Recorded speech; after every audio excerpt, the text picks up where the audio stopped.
This is the Wallke H9 AWD 3200 BO dual motor electric bike, and just having it in front of me, my first impression is honestly, wow, this thing looks powerful and serious. The frame is sturdy and has a bit of a futuristic vibe, thanks to the angular lines and the thick, rugged 20-inch fat tires. The matte black finish is sleek, and the build quality feels solid right away. It's not a small or lightweight bike. When I tried to lift it or roll it around, the weight was pretty obvious. But after spending some time with it, I get why. There's a lot packed into this package.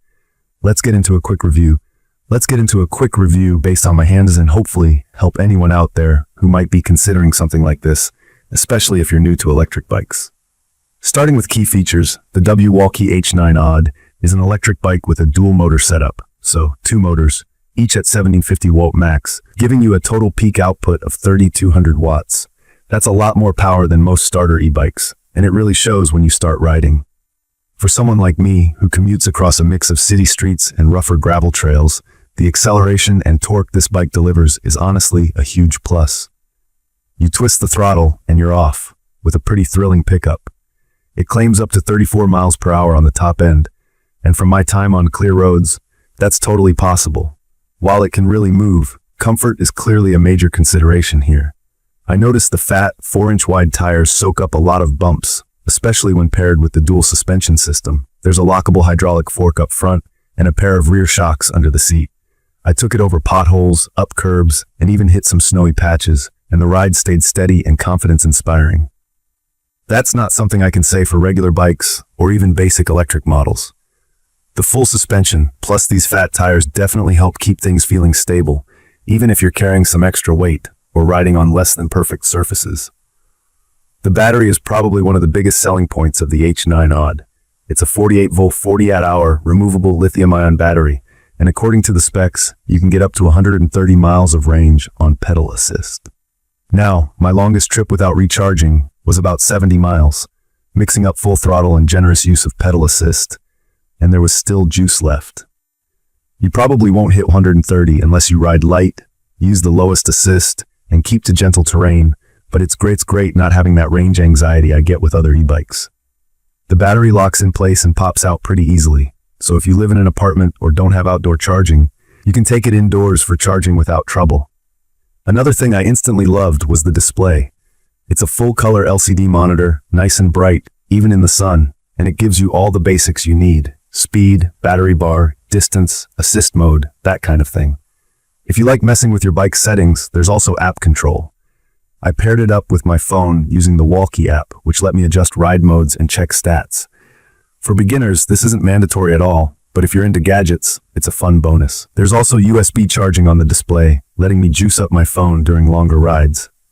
Safety-wise, I felt pretty confident thanks to real motorcycle-style 4-piston hydraulic disc brakes with 203mm rotors. If you haven't tried hydraulic brakes before, they offer a level of powerful, smooth stopping that makes you feel much more in control than standard mechanical brakes. Riding at higher speeds, like 30 miles per hour or more, it's comforting to know you have that instant stopping power. The bike also comes with bright LED headlights and taillights, a horn, reflectors, and there's even password protection, which helps if you need some peace of mind when parking it outside for a short period.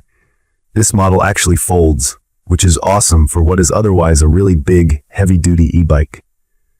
I was a little skeptical about folding bikes in general, since I always worry they might feel flimsy, but the locking mechanism on this frame feels robust. Folding it is doable though, to be honest. It's not featherlight. If you need to carry it upstairs regularly, you'll get a workout. For me, it fits in the back of my SUV when fully folded. That's not something I can say about most non-folding e-bikes at this power level. I'll be straight. I was a bit nervous about assembling it, since I'm not a pro mechanic and I have a record of misplacing tools. The H9 AWD comes 85% pre-assembled and most of the tricky stuff is already done. I just needed to sort out the front wheel, some washers, the handlebars, and pedals. The instructions are clear, but I'd recommend setting aside some time and maybe having a buddy help with the heavy lifting. I did have to double-check the brake line alignment, which slowed me down, but otherwise, it was smooth. The included toolkit is handy, and I didn't need to buy anything extra. Talking about comfort, the seat deserves a special mention. It's extra wide and padded, made of artificial leather. It's way better than the skinny, stiff saddles you find on road bikes. For longer rides, my back and hips felt pretty good. The handlebar height is adjustable, so I could dial it in for my height. As someone who doesn't have much experience with sport bikes, I appreciated that extra customization makes the bike more accessible for different body types. Now about the controls. The H9 AWD has a full twist throttle, replacing the thumb throttle style a lot of electric bikes use. For me, the twist throttle felt more intuitive, especially coming from a background of riding motor scooters. It gives finer control over speed, and I felt less wrist fatigue during longer rides. I know some newcomers might be surprised by the power delivery.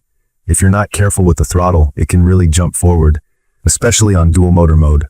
My advice, practice in a wide open area and always start in the lowest power setting until you get used to how it feels.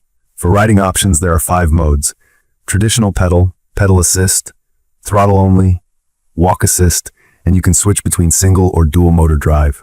I played around with these, and while full throttle is fun for short sprints, pedal assist was the sweet spot for mixing exercise and performance. The walk assist is handy for pushing the bike up ramps or during crowded sidewalk stretches. The shim 7-speed gear system isn't wildly different from other bikes, but it's dependable and it helps compensate for hills when you want to save battery and use your legs more. Carrying stuff is easy. There's a tough cargo rack at the back that held my backpack, groceries, even a small cooler. If you do delivery or just like day trips, this is a big plus. Between the high maximum rider weight, 400 pounds, and the strong frame, this bike works not just for daily commutes, but also for heavier riders or anyone wanting to take along some extra gear. If you're new to electric bikes and finding all the specs and options overwhelming, I totally get it. My biggest worries before trying the H9 AWD were about the actual range, the feel of the throttle, how hard assembly would be, and whether a heavier bike would feel like too much. From my experience, while it's a heavier and pricier option than average, the payoff is in performance and battery life. The range is reliable, and the comfort is a step above most commuter e-bikes I've tried. Yes, you need to be ready for the weight. It's kind of a beast compared to small folding bikes, but you also get a lot more for daily use, fun rides, and longer adventures. As for value, I think the price is up there, but you get a lot of features you'd normally see on much more expensive off-road models. Between the dual motor drive, advanced battery, full suspension, hydraulic disc brakes, foldable frame, and living with a smart display and app control, I'd recommend this for anyone who wants more freedom to ride in different environments and doesn't want to be limited by range or power.